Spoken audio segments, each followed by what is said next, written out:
Hello everyone, effective remedies by Shivika Sharma में मैं आपका बहुत सारा वेलकम करती हूँ। आइए जानते हैं गाइस, अगले 2 दिन के अंदर आपके लाइफ में आप क्या अट्रैक्ट कर रहे हैं, क्या आपकी तरफ आने वाला है, क्या आप रिसीव करने वाले हैं कमिंग 2 डेज के अंदर। याद रखिए, रीडिंग जनरल कलेक्टिव टाइमलेस है, तो जब भी आपके सामने आएगी आपके कमिंग 2 डेज तक की एनर्जीज के साथ रेजोनेट करेगी। 2 दिन के अंदर ये चीजें आप प्राप्त कर सकते हैं। कुछ गाइडेंस या वार्निंग भी होती है, तो वो भी मैं आपको रीडिंग से बताऊंगी। आइए जानते हैं। मैंने डेक कर लिया है शफल और जानते हैं आप क्या प्राप्त करने वाले हैं अगले 2 दिन के अंदर। फर्स्ट है, ओ वाओ, यहाँ पे जजमेंट एनर्जी है। देखिए, ये आपके साथ इस तरीके से रेजोनेट कर सकता है अगर आपका कोई लीगल मैटर चल रहा है, लीगल सिचुएशन में आप फंसे हैं, कोई प्रॉपर्टी के लेन देन को लेकर किसी ने आपका रुपया पैसा लिया है, या कहीं किसी चीज का इंश्योरेंस है, लोन है, या इवन कोई डिवोर्स केस का कुछ है, तो आप या तो उसकी हियरिंग पे जाएं या कोई फैसला किसी लीगल सिचुएशन में आपके पक्ष में हो सकता है।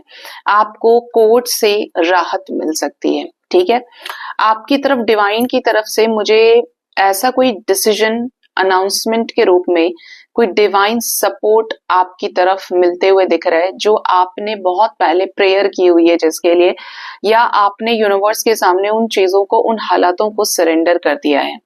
ठीक है, डिवाइन की तरफ से कोई सुनवाई होने की एनर्जी है। किसी तरीके का जजमेंट, कोई डिसीजन आपके हक में हो सकता है, जैसे डूबती हुई नौका को भगवान पार लगा दें और आप बचें, या वो सिचुएशन आपके फेवर में हो जाए। Next we have the energy of ace of cups. अगर आप सिंगल चल रहे हैं, आप चाह रहे हैं कि लाइफ में आपको एक डिजायरेबल पार्टनर आए, आप मैनिफेस्ट कर रहे हैं कि भाई मेरी लाइफ में अबंडेंस बहुत अब आ जाए, या मैं अपने लाइफ में एक अच्छा पार्टनर डिजर्व करता हूँ या करती हूँ, मास्टर सोल हो, तो yes, you are attracting that energy. ये 2 दिन के अंदर आपको कोई नया व्यक्ति आपको अप्रोच करे, आपसे बातचीत करे, आपको कॉल या मैसेज करे। ठीक है, इवन हो सकता है कि प्यार के क्षेत्र में पार्टनर का बिहेवियर, अगर आप करंटली किसी के साथ डील कर रहे हैं, रिलेशनशिप में, सिचुएशनशिप में, फ्रेंडशिप में, but you have some strong kind of emotions towards this person, towards this personality, तो आपको इनकी तरफ से बहुत ज्यादा एक रिलैक्स्ड वाली एनर्जी महसूस होगी। मतलब ये आपकी तरफ अच्छे से पेश आ रहे हैं, आपकी तरफ गिवर एनर्जीज में है, सुधर रहे हैं और आपको बहुत सारा अपना प्यार दे सकते हैं। ठीक है, ये आपको रिस्पेक्टफुली ट्रीट करेंगे। Next we have the energy of the temperance. जिनके लव लाइफ में पार्टनर के साथ, आपके पर्सन के साथ बहुत ज्यादा कॉन्फ्लिक्ट्स होते हैं, आपके पार्टनर आपको समझ नहीं पा रहे हैं, या किसी वजह से आपकी और उनकी जो बॉन्डिंग है उसमें अप्स एंड डाउन्स बहुत ज्यादा हैं, तो लग रहा है देखने से एनर्जी आपको गाइड कर रही है कि आपके रिश्ता, आपका जो रिश्ता है वो बैलेंस हो, आपकी चीजें बेहतर हो और आप दोनों के बीच में एक म्यूचुअल अंडरस्टैंडिंग बने। ठीक है, इस टाइप की एनर्जी है। Next we have the energy of 9 of cups. कोई विश आपकी पूरी हो सकती है ये 2 डेज के अंदर, स्पेशली मल्टीपल विशेस, या एक और ऐड हो जाए अगर चीजें अलाइनमेंट में आना शुरू हुई हैं। बट आप बहुत ज्यादा ठाट बाट के साथ, आप बहुत ज्यादा, एक तरह से बोलूं ना, ओवर कॉन्फिडेंस में भी जा सकते हैं कि yes, I did it, I made it, कि मैंने ये कर दिखाया, जो मुझे चाहिए था अब मुझे वो प्राप्त हो गया है।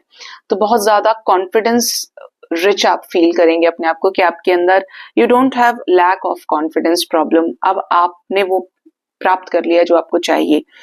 कोई मैनिफेस्टेशन पूरा हो, या लोग आपको बहुत ज्यादा सराहना करें, लोग आपको सराहें आपके एफर्ट्स के लिए, आपके अच्छे डीड्स के लिए। Next we have the energy of the moon. कुछ लोग ऐसे होंगे जिनको बहुत ज्यादा आपकी अचानक से तबीयत खराब हो जाए, आपको कोल्ड हो जाए, आपके सर दर्द हो जाए, आप बहुत ज्यादा लॉस्ट फील कर सकते हैं। ठीक है, एनर्जी ऐसी है कि जैसे बोलते हैं ना कि आपको ऐसा फील होगा कि लोग आपको जबरदस्ती का स्ट्रेस, ट्रॉमा देने की कोशिश कर रहे हैं, आप बहुत ज्यादा एंशियस महसूस करें अपने आप को। ठीक है, किसी की कोई बात आपको बुरी लग सकती है, किसी कोई फीमेल से आपको कोई ट्रिगर भी मिल सकता है। Next we have 5 of swords. Yes, आपको किसी फीमेल एनर्जी फेमिनिन एनर्जी से स्पेशली बचने की जरूरत है, क्योंकि मास्कुलिन एनर्जी कभी भी जबरदस्ती हिट नहीं करती है। इनसेंसिटिव सबसे ज्यादा जो एनर्जी है वो है इम्बैलेंस्ड फेमिनिन एनर्जी, ठीक है। और आपको ऐसे लोगों से बचना है, अपनी बातें इधर उधर करने से बचें। कोई आपसे आपकी पूछ भी रहा है ना, आपके सुख दुख को तलाशने की कोशिश कर रहा है, खोदने की कोशिश कर रहा है, you need not to disclose it. अच्छा है भगवान के सामने डिस्क्लोज करना या किसी हील्ड सोल के सामने, क्योंकि लोग आपके इमोशंस के साथ खिलवाड़ कर सकते हैं। आपको ऐसा लगे कि यार मैंने तो बेकार बताया इसको, ये तो मेरे को बड़ा इसने ऐसे टॉन्ट मार दिया, इसने तो मेरे दुख का ही फायदा उठा लिया, मेरी मजबूरी का फायदा उठा लिया। तो आपको इस चीज से बचने के लिए यूनिवर्स बोल रही है, ठीक है। आपको विश्वास उन्हीं पर करना है जो भगवान से जुड़े हुए लोग हैं। वो लोग आपको देखिए फायदा नहीं उठाएंगे।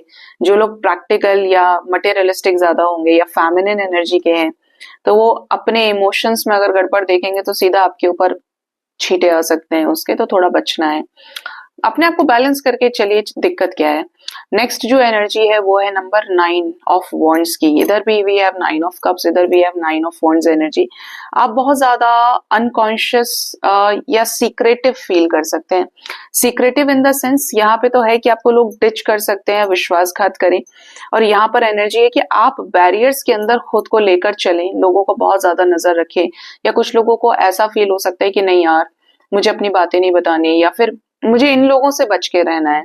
आप वर्क प्लेस पे हैं, आप सबके बीच में बैठे हैं, बट आपसे कुछ पूछा जाए तो आपका थोड़ा सा मुंह वैसा हो जाए कि अरे नहीं यार मैं कैसे करूंगा या करूंगी। तो यहाँ पे लैक ऑफ कॉन्फिडेंस नजर आता है, या आप अपने वुंड्स की वजह से बहुत ज्यादा लोगों के सामने आने से बच सकते हैं। यहाँ पर 10-10 की भी एनर्जी है, यहाँ पे 5 नंबर की भी एनर्जी है जो ट्रांसफॉर्मेशन को दिखा रही है, साइकिल के कंप्लीशन को शो कर रही है। मतलब कुछ लोग ऐसे होंगे जिनका 2 डेज तक के अंदर अंदर कोई साइकिल कंप्लीट हो, जहां पे आपके साथ जजमेंट हो जाए। कुछ लोगों के लाइफ में कोई नेगेटिव साइकिल एंड हो सकता है, और किसी के लाइफ में या तो कोई नेगेटिव या फिर कोई पॉजिटिव चेंज आ सकता है। नेगेटिव तो ये होगा कि किसी से आपको धोखा मिल जाए, और पॉजिटिव ये हो सकता है कि किसी के साथ लॉन्ग रन में अगर कुछ प्रॉब्लम चल रहा था तो वो सॉर्ट आउट हो जाए, उस सिचुएशन में हीलिंग आप देखें। Next we have the energy of the wheel of fortune. मैं अभी इतने इंपॉर्टेंट साइकिल्स एनर्जीज के बारे में डिस्कस कर रही थी, साइकिल की एंडिंग, ट्रांसफॉर्मेशन के बारे में, और ये इन्हीं दोनों के जोड़ का कार्ड है व्हील ऑफ फॉर्च्यून। लक आपका साथ देगा, आपके अच्छे कर्माज आपको पे बैक हो सकते हैं। आप ये टाइम के अंदर कहीं ट्रैवल कर सकते हैं, मूव कर सकते हैं, स्पेशली किसी स्पिरिचुअल प्लेस पे या जहां पर आपका पास्ट बीता है। ये लाइफ टाइम में आपका जहां पे चाइल्डहुड बीता हो, बचपन, आपके घर जा सकते हैं, आप अपने पैतृक जगह पे जा सकते हैं जहाँ पे आपके और रिलेटिव्स रहते हो। इवन आपके लास्ट बर्थ से रिलेटेड भी हो सकता है कि एक पर्टिकुलर किसी स्पेस, किसी स्पिरिचुअल प्लेस पे आप you are going to visit, ठीक है, जहाँ पे आप पास्ट में रहे थे, या आपको कुछ ऐसे ड्रीम्स आते हैं, ये कुछ के साथ रेजोनेट करेगा, बट ये पास्ट लाइफ रिलेटेड कुछ मुझे फील हो रहा है। आपके लाइफ में किसी तरीके का फेवरेबल आउटकम चेंज आपको नजर आ सकता है, कुछ अच्छा आप क्रिएट कर सकते हैं, आपके कुछ अच्छे कर्माज आपको बहुत सपोर्ट करेंगे, डिवाइन पावर आपके साथ रहेगी। And the last we have 3 of pentacles, collaboration, team work में आपका इन्वॉल्वमेंट हो सकता है। कुछ लोगों से आप डिस्कस करें, कुछ लोग कोई नया फर्नीचर अपने घर में लेकर आ सकते हैं, वास्तु के हिसाब से कुछ चीजों को सेट करना, डायरेक्शन को डिसाइड करना, वॉल्स पर पेंट कराना या टाइल्स लगवाना, किसी आर्किटेक्ट से कंसल्ट करना, किसी न किसी की एनर्जी ये जरूर है। But team work, you will go through a discussion of something घर से रिलेटेड, बिल्डिंग से रिलेटेड, ठीक है। किसी के देख रेख में आपको कोई कंसल्टेशन मिल जाए, या आप काउंसलिंग किसी से कराएं, ठीक है। तो इस टाइप की एनर्जी की कोई साइकोलॉजिस्ट या साइकेट्रिस्ट को भी दिखा सकते हैं, बट कुछ आप करेंगे और लोगों के सहयोग से, अकेले आप मुझे नहीं दिख रहे हैं। एक और लास्ट ले लेते हैं, वो है नाइट ऑफ सोर्ड। जल्दबाजी में आप में से कुछ लोग कोई डिसीजन बना सकते हैं जो एग्रेशन के चलते आप ले, तो इससे आपको थोड़ा सा बचना है। हाई स्पीड पर नहीं कहीं ट्रैवल करना है। व्हीकल अगर आप यूज कर रहे हैं, 2 wheeler, 3 wheeler, 4 wheeler you have, तो आपको बच के चलना है। बहुत ज्यादा आनन फानन में स्पीड इंक्रीज करके जान जोखिम में ना डालें। कोई और तेज चलाता है तो उसे भी रोके, हो सकता है किसी तरीके का खरोंच या कोई इंजरी या किसी से पंगा आपका हो जाए आधे रास्ते। ये 2 दिन तक की एनर्जी आपके साथ रेजोनेट करेगी। तो यहाँ पर कुछ ब्लेसिंग्स हैं, यहाँ पर कुछ वार्निंग्स हैं और यहाँ पर कुछ डिसीजंस भी हो सकते हैं लीगल सिचुएशन से रिलेटेड। ठीक है, सो गाइज ये थी रीडिंग। अपना बहुत ज्यादा ख्याल रखिए। Thank you so much, bye bye, take care.